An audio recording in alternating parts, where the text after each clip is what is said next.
graça e a paz de Cristo repouse com cada um de nós. Muito bom voltar aqui depois de muito tempo.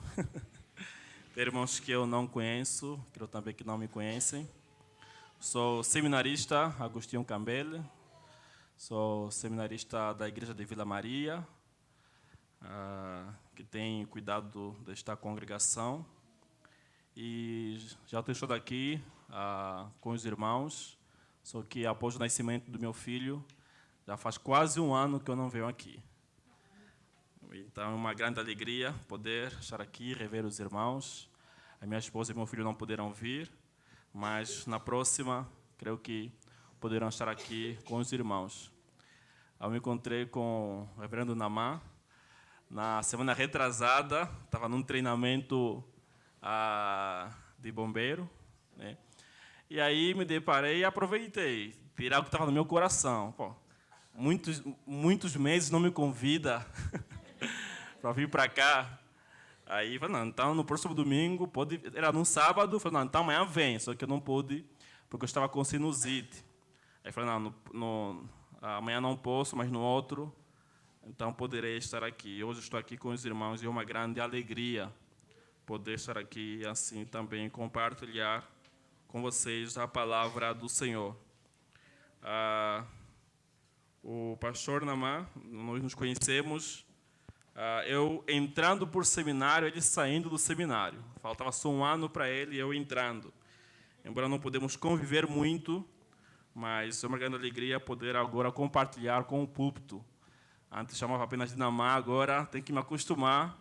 Reverendo pastor Namã, que tive também o privilégio de poder estar na sua consagração ao ministério pastoral. E se assim o Senhor quiser, eu também, no princípio do próximo ano, serei consagrado também ao sagrado ministério. O pastor Namã me pediu que, antes da palavra, pudesse falar um pouquinho sobre as necessidades missionárias em Angola, que é o meu país, no qual vou regressar brevemente. Faltam poucos meses para eu regressar para o meu país, Angola. Já em dezembro, eu e minha família regressaremos. Eu, após quase 6 anos, no mês de março do próximo ano, farei 6 anos aqui no Brasil. A minha esposa está a caminho de 3 anos e meu filho é brasileiro. Não conhece ainda a família e lá a família está a ser expectante para poder conhecê-lo. Já está muito grande já, tem 9 meses, mas parece que já tem 1 ano. Os irmãos, os irmãos na próxima oportunidade o poderão ver. Meus irmãos, o texto da pregação de hoje está em Gênesis, capítulo 1, verso 26 ao verso 28.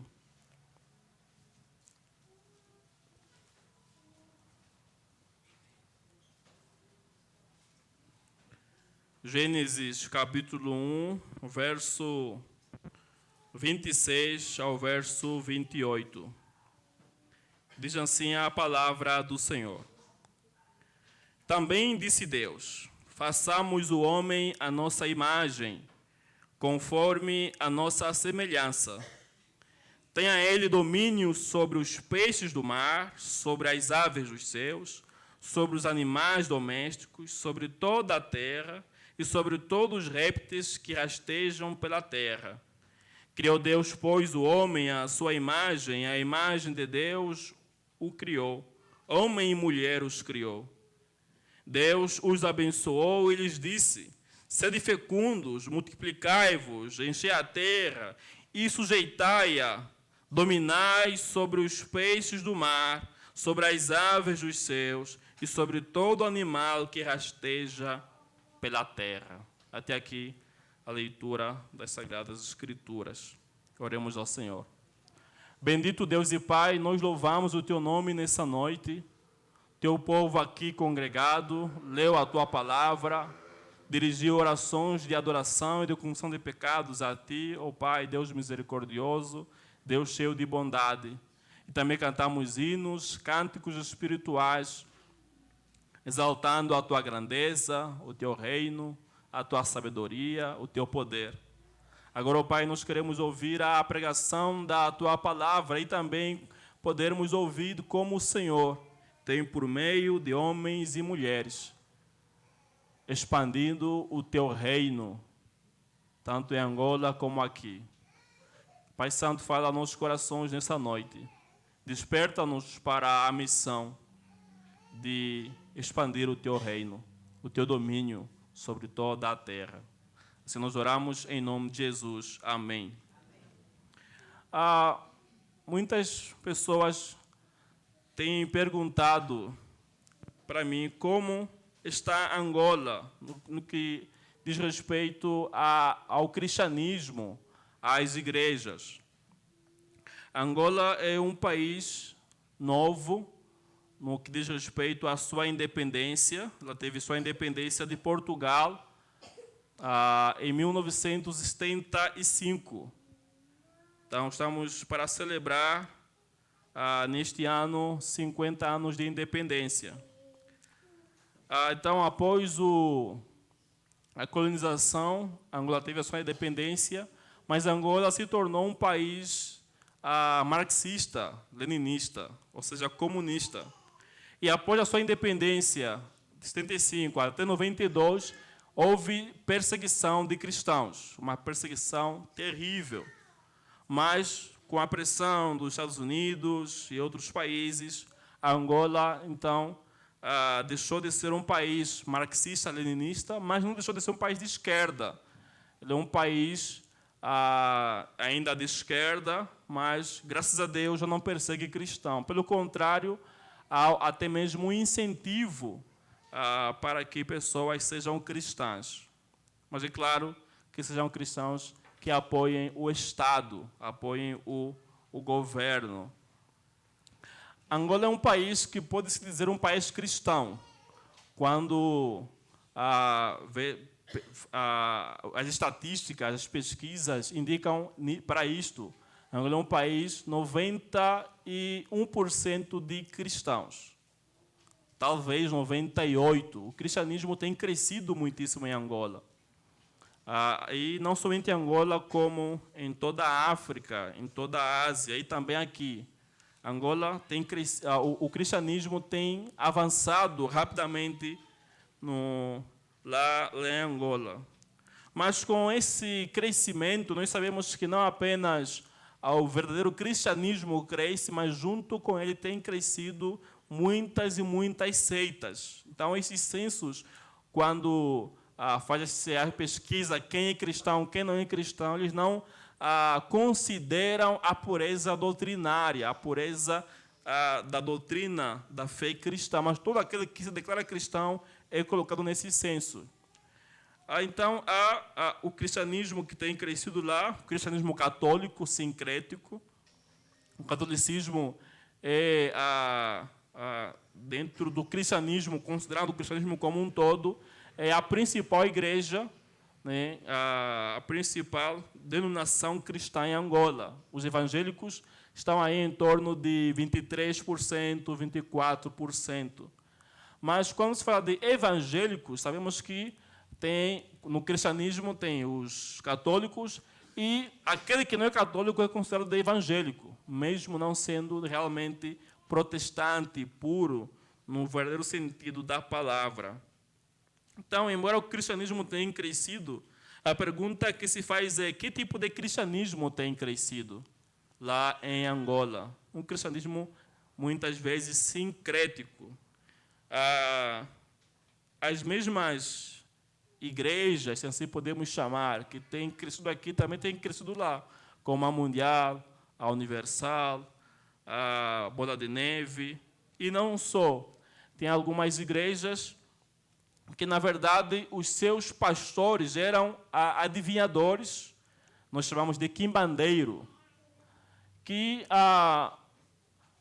como muitas pessoas se veem como cristãos, e essas pessoas não estavam vendo mais como enganar por meio da adivinhação, o que eles fizeram?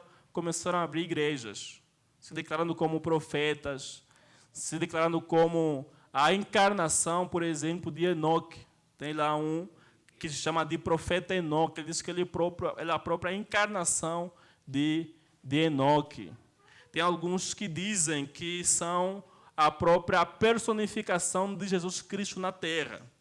Os toquistas é uma religião que se diz cristã, né? Se diz Igreja de Nosso Senhor Jesus Cristo no mundo, na qual o seu pastor, o seu fundador é visto como sendo o próprio Senhor Jesus Cristo. Eles usam a mesma Bíblia que nós, 66 livros. Eles leem a Bíblia, mas quando eles leem Deus criou os céus e a terra, para eles o próprio Deus é o pastor deles, que criou os céus e a terra. Então eles ensinam que, num primeiro momento, Deus veio para salvar os judeus, para salvar os brancos, mas agora ele se encarnou como sendo africano para salvar não somente africanos, mas também todo mundo. Então, é isso que eles têm pregado, essa religião tem crescido lá e são também contados como sendo cristãos. Não somente essa igreja toquista, que o seu líder, Simão Toco, é visto como o Deus personificado e encarnado, mas também tem lá uma outra igreja, entre aspas, chamado quimbanguista, deriva do nome Simão Quimbango, que também declara que ele é o Pai, a sua esposa é o Espírito Santo e o seu filho é Jesus Cristo. Então, a Trindade. E também uma denominação muito rica que tem também crescido lá. Então, fora as neopentecostais, tem também essas religiões, são chamadas de cristianismo de matriz africana, que tem enganado muitas e muitas pessoas. Do nosso lado, do lado evangélico, também tem crescido, mas também com muitos desafios. O principal desafio da igreja evangélica em Angola é o desafio cultural. As pessoas não fazem distinção entre a fé verdadeira com a sua própria cultura, fazem meio que uma mistura. Vou dar exemplo. Quando uma pessoa adoece, as pessoas são tentadas a fazer o quê? A procurar a causa dessa doença, porque em Angola nenhuma doença, nenhuma morte é por causas naturais. Se alguém adoeceu, se alguém morreu, é porque um dos seus familiares fez alguma macumba para que essa pessoa ficasse doente ou morresse.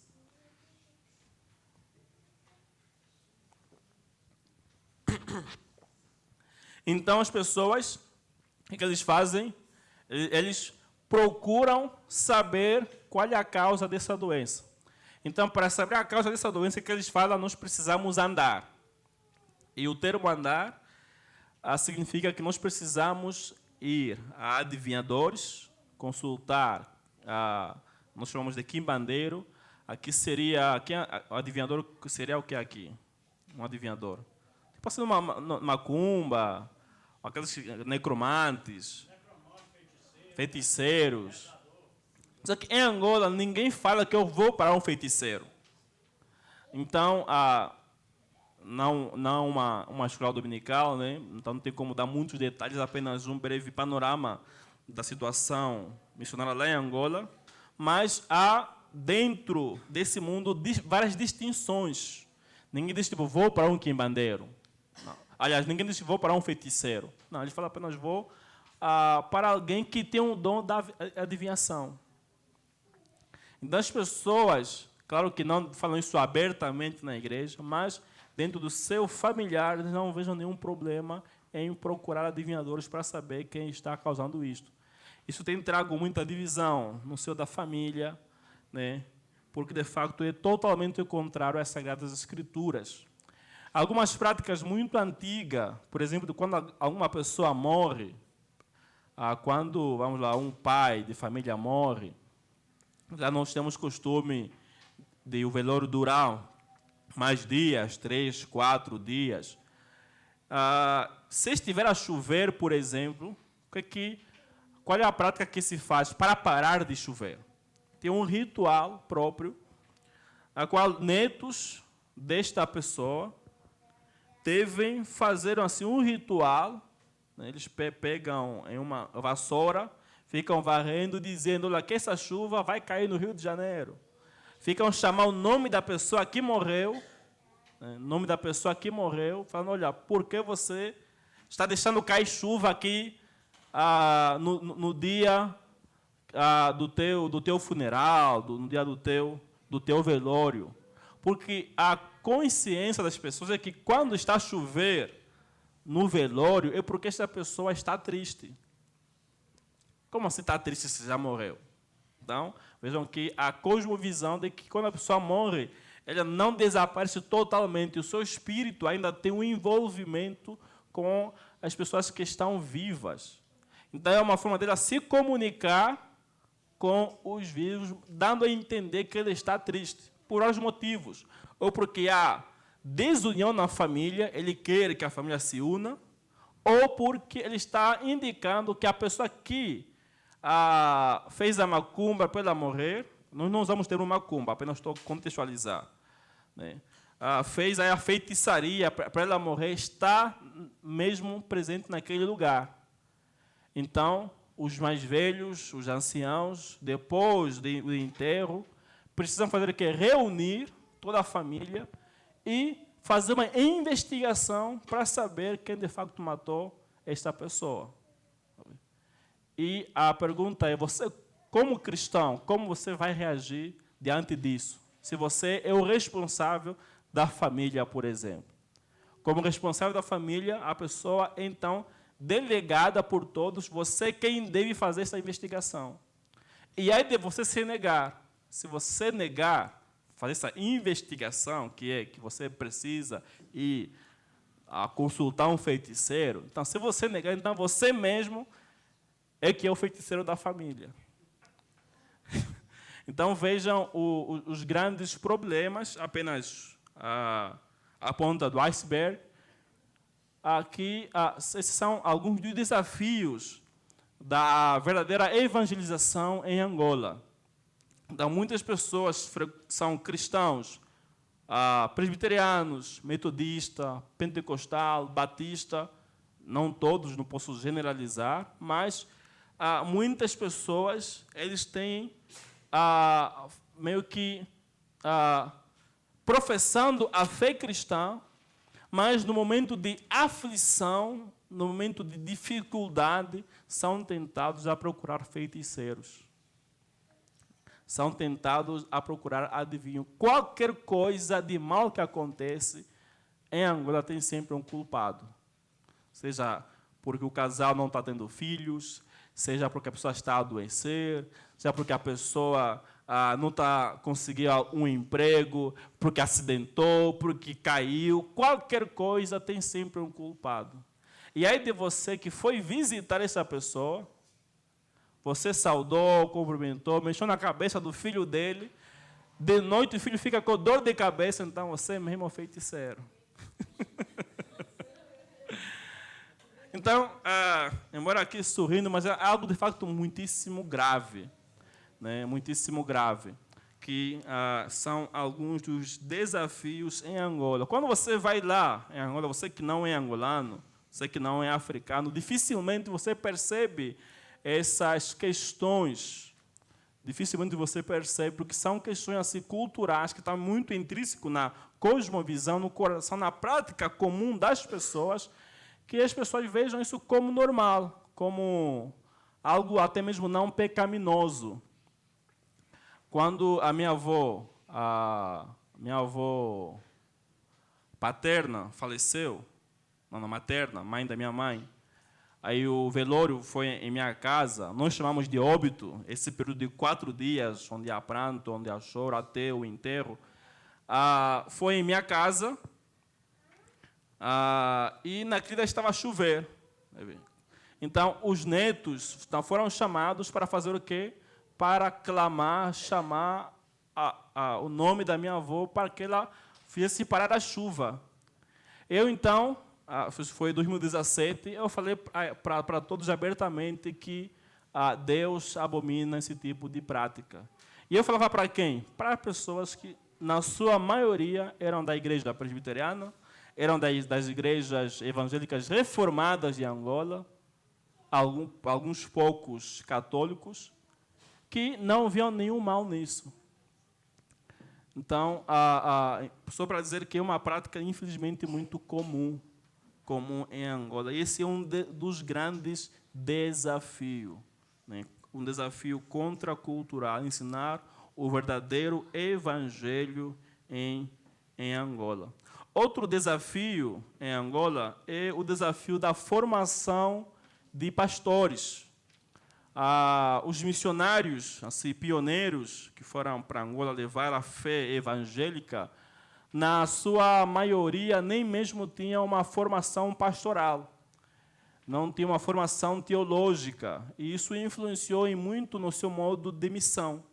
Então, eles chegavam lá, plantavam uma igreja, eles mesmos realizavam o trabalho, e quando iam embora, não tinha quem desse continuidade ao trabalho.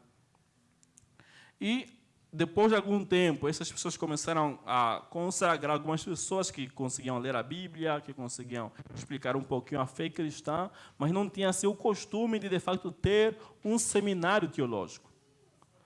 Depois de algum tempo, algumas igrejas começaram a fundar os seus institutos bíblicos teológicos, como Batista, Pentecostal, Congregacional, mas ainda assim há um vácuo em, de fato, ter seminários biblicamente bem fundamentados na fé cristã. Então, essa é uma das grandes necessidades lá em Angola, o desafio da formação de pastores e missionários teologicamente bem fundamentados. Há pouquíssimas igrejas que já têm seminários, muitas vezes muito longe da cidade, como a Congregacional, e também tem lá um seminário, não em Luanda, a capital, mas fica também no interior do país, um seminário interdenominacional que tem, então, treinado pastores de diversas denominações evangélicas. Como é que está a igreja presbiteriana hoje? A igreja presbiteriana é uma igreja ainda muito nova.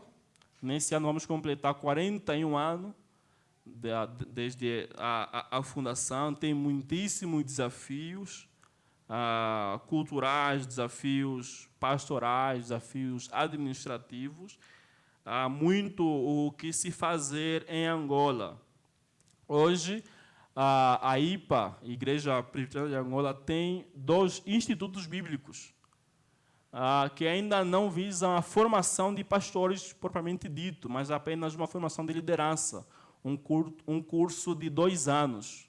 Mas nós temos trabalhado, temos nos capacitado a fim de que, quando retornarmos para Angola, então podermos ter um seminário propriamente dito para a formação de pastores. Então, o maior desafio em Angola, podemos dizer que é a revitalização da igreja angolana. Então, o cristianismo tem crescido, muitas pessoas têm abraçado a fé cristã, mas tem esses desafios: a pureza doutrinária, o abandono da cultura que contradiz a fé cristã. E essa revitalização da igreja pode se dar mediante a formação de pastores teologicamente bem fundamentados na fé reformada. Então, há muito o que se falar, né, sobre o estado da missão em Angola, mas talvez em outra oportunidade possa dar mais detalhes. Agora vamos propriamente ao texto do sermão dessa noite. Então, nós lemos Gênesis capítulo 1,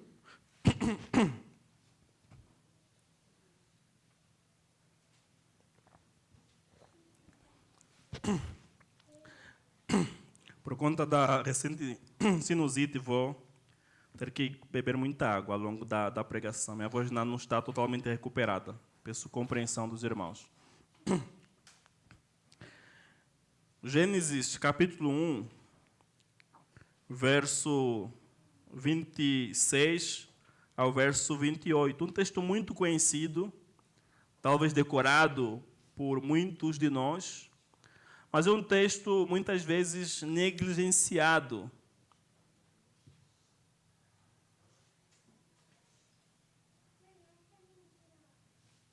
é muito negligenciado, pouco, de facto, enfatizado ou até mesmo praticado, com intenções bíblicas, com propósito segundo a palavra de Deus. Então, Moisés vai então aqui relatar como Deus nos criou de modo assombrosamente especial. Então, ele vai dizer como Deus criou todas as coisas. Deus criou todas as coisas pelo poder de sua palavra. Deus dizia, haja. E o que Deus declarava, toda a ordem que Deus dava, tudo acontecia conforme a ordem de Deus. Mas Deus, ao nos criar, é como se Deus parasse. Então, nós ouvimos uma conversa entre os membros da Trindade. Façamos o homem. Para mim, esse não é apenas um plural de majestade, mas, de fato, há uma conversa entre o Pai, o Filho e o Espírito Santo. Deus disse, façamos. E o homem, então, é criado não segundo a sua espécie, como os animais, como o restante da criação. Mas o homem, então, é criado de modo muitíssimo especial. Como Deus criou o homem? Deus criou o homem segundo a sua própria imagem. O texto diz, façamos o homem à nossa imagem, conforme a nossa semelhança. E muitos estudiosos têm, ao longo da história, se debateram no significado dessa expressão, imagem e semelhança de Deus. A imagem e semelhança de Deus, que diz a mesma coisa, a imagem e semelhança aqui não quer dizer coisas diferentes, mas apenas aqui é uma ênfase. A imagem e semelhança de Deus no homem diz respeito a três coisas: funcional, ontológico e relacional. Ontológico tem a ver com os atributos que Deus compartilha com o homem. Atributos morais como santidade, como justiça, como bondade, como amor. Então, nós refletimos essas perfeições de Deus. Cada um de nós, então, foi criado com essa capacidade de amar, de ser justa, de se santificar. Então, nós refletimos o ser de Deus e também tem a ver com a própria racionalidade. Mas não só isso. A imagem de Deus no homem também tem a ver com o aspecto funcional. E é isso que está, de fato, muito visível no texto que nós lemos. Deus diz que façamos o homem segundo...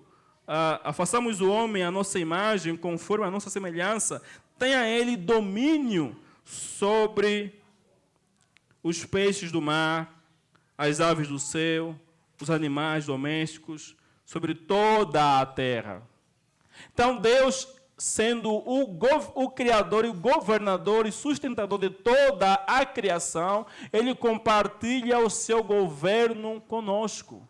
Ele faz de nós seus vice-regentes. Então, a imagem de Deus no homem também tem a ver com o aspecto funcional. Não apenas ontológico, a ideia de Deus compartilhar conosco os seus atributos, mas também Deus compartilhar conosco o seu trabalho, o cuidar da criação, o governar, o dominar a criação. Mas também tem a ver com o aspecto relacional. Deus é um Deus que se relaciona desde toda a eternidade. Deus não criou o homem e a mulher, não criou os anjos porque ele estava só. Nós não somos unitaristas, que creem na unidade absoluta de Deus. De fato, sim, nós cremos que Deus é um só, mas Deus é um só que subsiste em três pessoas: o Pai, o Filho e o Espírito Santo. Deus sempre coexistiu como sendo trindade, Pai, Filho e o Espírito Santo. O Pai sempre amou o seu Filho desde toda a eternidade. O Filho sempre foi amado pelo Pai. E o Espírito eterno de Deus é o espírito do Pai com o Filho, é o vínculo do amor entre o Pai e o Filho. Deus sempre se relacionou. Então, Deus nos cria e compartilha conosco também essa qualidade. Por isso que Deus nos cria como sendo macho e fêmea. Deus nos cria para nos relacionarmos com Ele. Deus nos cria para nos relacionarmos uns com os outros. Deus nos criou homem e mulher. Então, a imagem de Deus no homem tem a ver com esses três aspectos: funcional, relacional e ontológico. Nós queremos, nessa noite, enfatizar o verso 28. E Deus os abençoou e lhes disse: sede fecundos, multiplicai-vos, enchei a terra e sujeitai-a. Então, nesta noite, nós queremos falar sobre como a união conjugal contribui para a expansão do reino de Deus. Por que nós casamos? Essa pergunta parece ser muito fácil, mas porque não refletimos muito sobre os propósitos do casamento, nós apenas pensamos nos dois propósitos, que é o auxílio mútuo entre homem e mulher. Esse, de fato, é o principal propósito do casamento, assim, refletindo a comunhão de Cristo com a sua igreja. Mas o auxílio mútuo não é o único propósito da relação matrimonial, do casamento. Deus não criou a mulher apenas porque o homem estava só. Sim, Deus criou a mulher para que o homem não ficasse só. Isso não é bom. Mas não apenas isso. A nossa própria confissão de fé, falando sobre o propósito do casamento, ela fala também do segundo propósito, que é a santificação, que é a relação sexual, que é a expressão mais profunda da união entre o homem e a mulher na relação sexual. Para que o homem ou a mulher não se entregasse à impureza, é bom que as pessoas se casem. Aqueles que não têm o dom do celibato para se dedicarem exclusivamente à obra missionária, é bom que se casem. Mas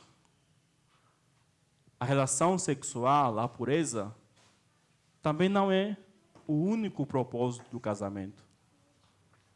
Há três propósitos do casamento. E eu quero, nesta noite, enfatizar o terceiro propósito do casamento, que é a expansão do reino de Deus.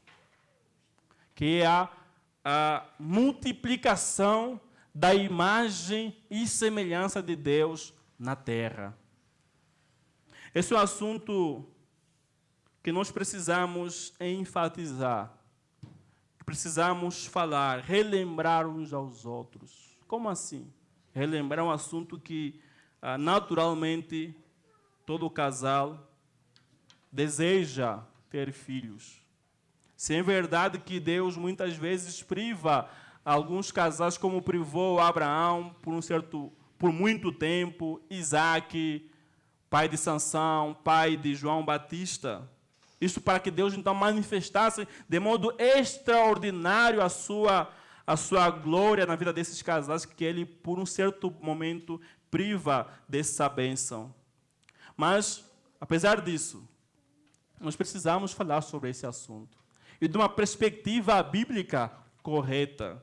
Não apenas ter filho por ter filhos, mas ao gerar filhos, nós precisamos ter em mente que nós estamos a cooperar com Deus na expansão do seu reino. Deus os abençoou e lhes disse: sede fecundos, multiplicai-vos, gerem filhos. Multiplicar o quê? Nós sabemos que Deus criou o homem e a mulher segundo a sua imagem e semelhança. Então, casais, ao gerar filhos, ao se multiplicarem, devem ter em mente que eles estão fazendo o quê? Estão multiplicando a imagem de Deus na terra. Estão expandindo o Éden, para que todo o universo, toda a terra, seja cheio de pessoas segundo a imagem e semelhança de Deus.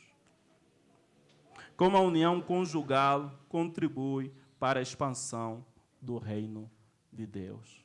Então, ao casar ou ao incentivar os jovens a casarem, devemos treiná-los nesses propósitos. O auxílio mútuo, a união, o relacionamento sexual, mas também incentivá-los a terem filhos, sabendo que, ao terem filhos, estão cooperando para que mais pessoas sejam, para que o reino de Deus avance, se expanda, para que mais pessoas sejam geradas segundo a imagem e semelhança de Deus. Muitas pessoas apresentam justificativas aparentemente razoáveis para não ter filhos, até mesmo cristãos, infelizmente. E quando eu falava sobre a influência da cultura angolana nos cristãos, isso traz uma admiração, mas como que pessoas que foram alcançadas pelo Evangelho ainda se deixam influenciar por essa cultura demoníaca. De fato, essa admiração, essa perplexidade está muitíssimo correta, mas também nós precisamos fazer uma autoanálise aqui.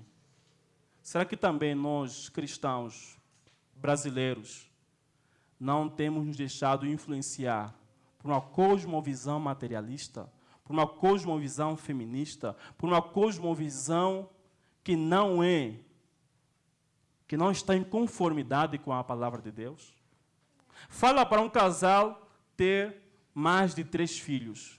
Que resposta dará? 3 filhos? Nossa! 4? O que é isso? 5? Nem pensar. O que leva um casal cristão desse tipo de resposta? São respostas que são muito comuns, não é verdade? Muitas pessoas apresentam várias justificativas aparentemente razoáveis para não ter filhos, ou para limitarem severamente o número de filhos. 1, se falhar, 2, 3, quando não fizeram de tudo para não gerar filhos, mas alguma coisa aconteceu, então 3. Então a esposa obriga então o marido, em muitos casos, a fazer vasectomia. Prática totalmente contrária à palavra de Deus, que abençoa a humanidade com a fecundidade. Multiplicai-vos, enchei a terra. Muitas desculpas têm sido dadas, como, por exemplo, já ouvi isso. Não porque eu ouvi assim aleatoriamente, não. Foi assim, conversando com uma jovem, falando sobre esse assunto. E ela falou assim, não, que os carros que fazem são muito pequenos. Só cabe 4 pessoas. Eu, meu esposo em frente, os meus filhos atrás. Se tiver ainda mais como é que se chama? O bebê conforto, aí limita ainda mais. O mundo está ruim. Filhos dão muito trabalho, e dão mesmo. Filhos gastam muito? Sim, e gastam. Você também deu trabalho para seus pais. Você também gastou muito. Preciso priorizar minha carreira. Ou Deus não determinou o número de filhos. Filhos, fica para mais tarde. Agora vou desfrutar do meu casamento. Daqui a 5 anos, 6 anos. Aí sim posso pensar em ter filhos. Embora cada situação de vida tenha suas complexidades, é verdade, A raiz profunda dessas desculpas muitas vezes revelam problemas espirituais muito sérios. Mundanismo, ganância, materialismo e falta de fé na provisão de Deus.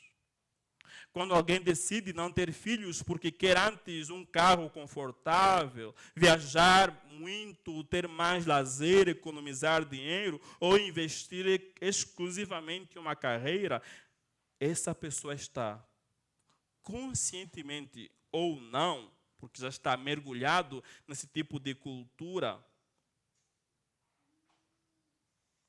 essa pessoa está colocando bens materiais acima do valor da vida humana, acima da multiplicação e expansão do reino de Deus aqui na terra.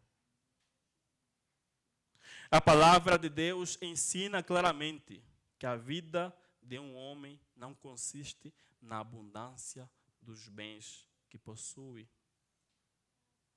Trocar o dom da vida, que é uma bênção de Deus, por maior conforto material, é uma manifestação clara de materialismo e ganância. Pecados denunciados repetidamente nas Sagradas Escrituras. Ter filhos exige sacrifício, é verdade. E o amor cristão verdadeiro é sempre sacrificial. Quando o conforto pessoal se torna a prioridade absoluta, o coração revela que está mais apegado às coisas deste mundo do que às bênçãos de Deus.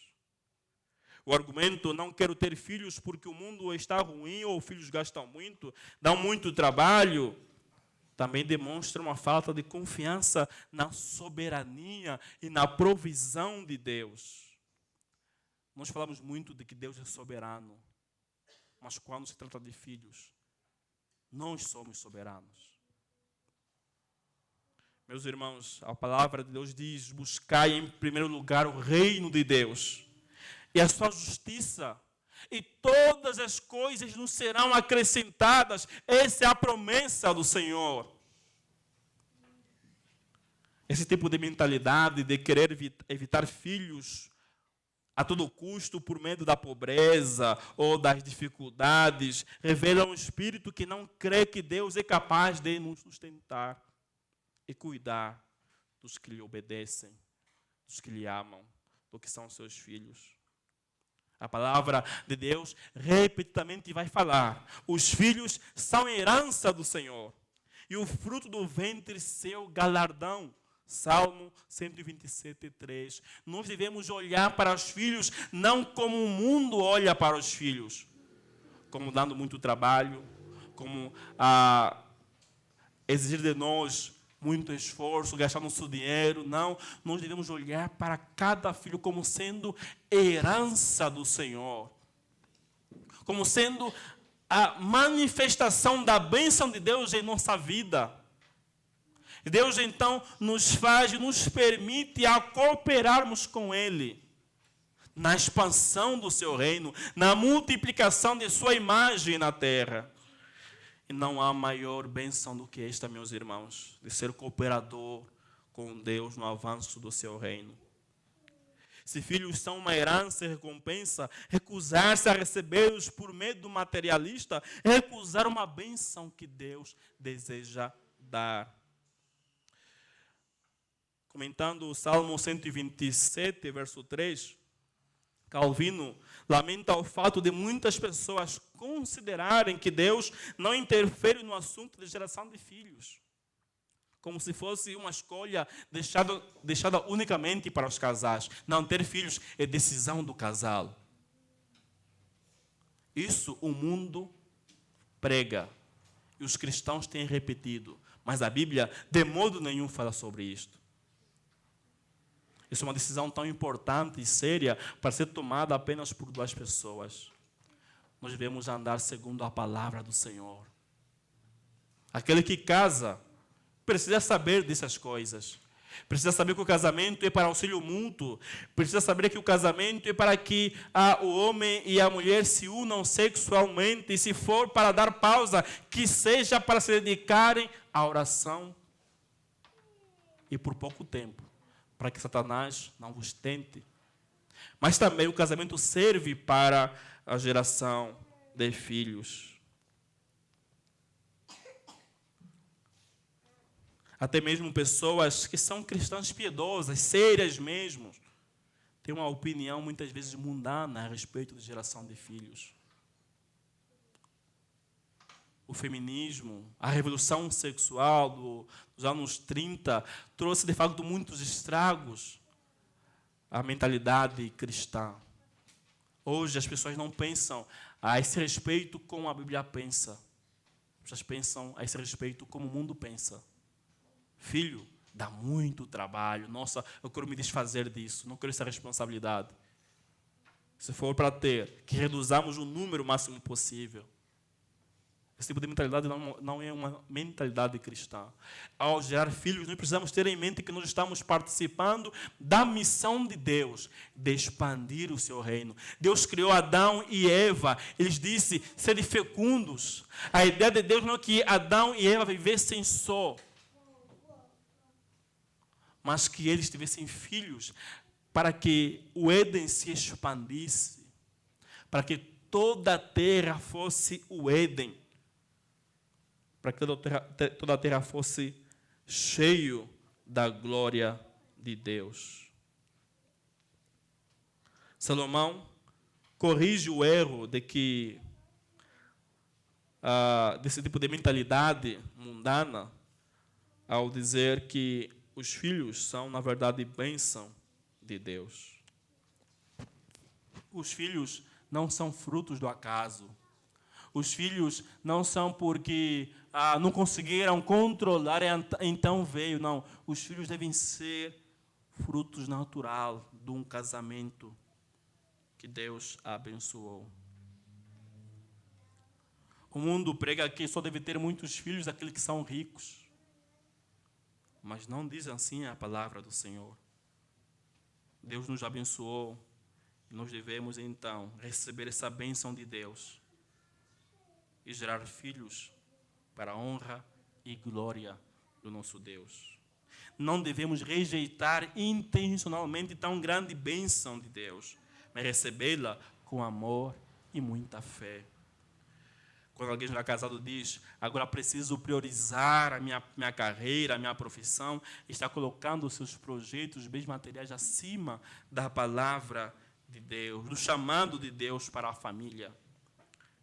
Isso pode ser uma forma, meus irmãos, de idolatria, onde o sucesso profissional torna-se um Deus que governa as nossas vidas. As Escrituras, quanto a isso, declara: não podeis servir a Deus e as riquezas. O nosso Deus é o Deus da prata, é o dono de tudo. Se Ele nos diz, sede fecundos, multiplicai-vos, por que nós temos medo? Sim, há pressão, há muitas circunstâncias que fazem com que nós não tenhamos, mas por esse motivo nós somos chamados a ter fé em Deus. O cristianismo é uma religião de fé. Nós não andamos pelo que vemos, mas por aquilo que nós acreditamos.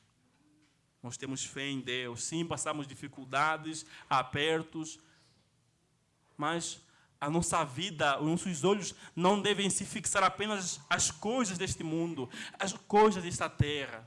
Se for para sofrer, soframos. Nós somos chamados a sermos co-participantes do sofrimento de Cristo Jesus.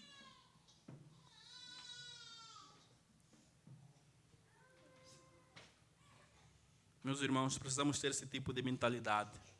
Saber que nós somos chamados a cooperar com Deus no avanço do seu reino. Imagina cada casal aqui tendo muitos filhos. Em tão pouco tempo, a igreja estará cheia. Mas fazer filhos para que a igreja fique cheia? Claro. Esse é o propósito digno. Deus quer que os casais participam da sua missão, gerando filhos segundo a sua semelhança. Que esses filhos sejam instruídos no caminho do Senhor. Uma semente santa, conforme está em Malaquias 2,15. O meio comum do crescimento da igreja é mediante a geração de filhos. Quando casais param de gerar filhos ou reduzem o número de filhos, também há a redução drástica do cristianismo. Vejam a Europa. Por que o cristianismo cada vez mais lá decresce? Porque lá as pessoas não querem ter filhos. Querem ter cachorro. Querem ter animais. Esse tipo de mentalidade também já chegou aqui nas grandes cidades. Cristãos que consideram o seu animal doméstico como seu próprio filho. Esse não é uma mentalidade cristã. Esse é o mundanismo entrando na igreja. Sim, nós somos chamados também a cuidar da criação. Nós lemos isso em Gênesis, capítulo 1, verso 26 ao 28. Nós somos chamados a cuidar como vice-regentes, a dominar a criação, seja animais selváticos, domésticos. Mas nós não podemos tratar os animais como se fossem pessoas.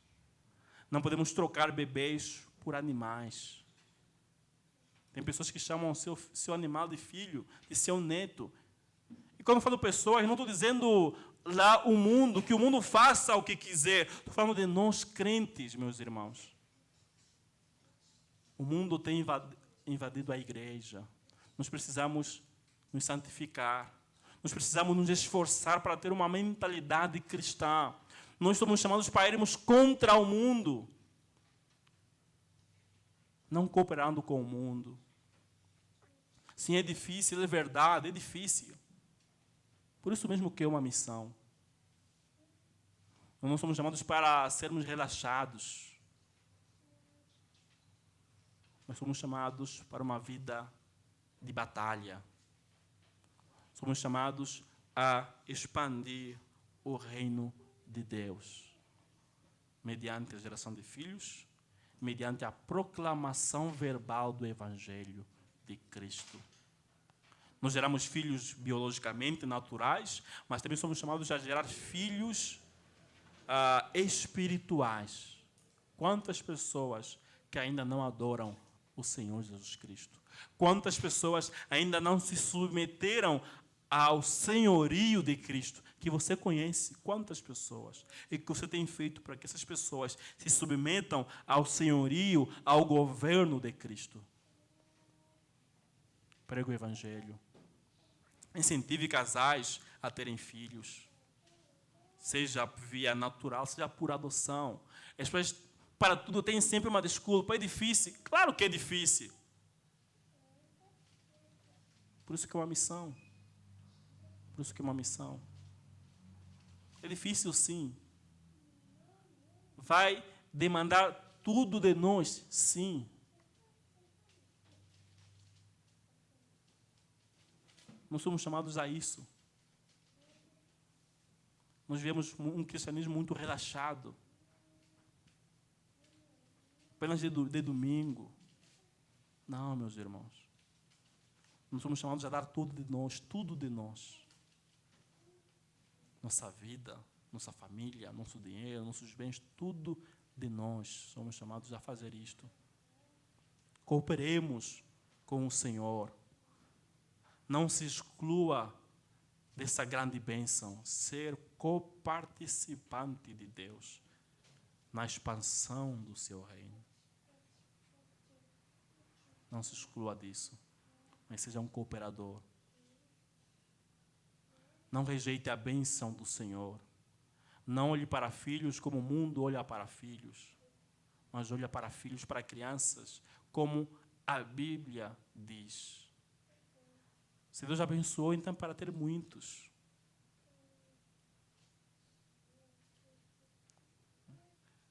Os crentes têm comprado todo tipo de propaganda mundana, sem nem mesmo questionar. Os crentes usam todos os tipos de método só para não gerar filhos. E muitos desses métodos são abortivos, mas porque o médico diz que pode usar, as pessoas usam sem nem questionar, sem nem ler a bula. Muitos são abortivos. muitos não apenas interrompem a concepção de onde a vida começa, mas também a fixação. Esses vários métodos, muitas vezes, intoxicam o útero da esposa, da mulher, para que não haja, de fato, a geração natural de filhos. E ninguém questiona, e ninguém fala nada sobre isso. Ai daquele que falar sobre isso. Meus irmãos, precisamos nos questionar, precisamos nos examinar se de fato estamos andando segundo a palavra de Deus. Devemos desenvolver uma mentalidade segundo a palavra do Senhor, não uma mentalidade segundo o mundo. Sede fecundos, multiplicai-vos e enchei a terra. E ao fazermos isso, meus irmãos, nós estamos multiplicando e expandindo a glória de Deus aqui na terra. Que o Senhor Jesus Cristo continue nos abençoando. Amém.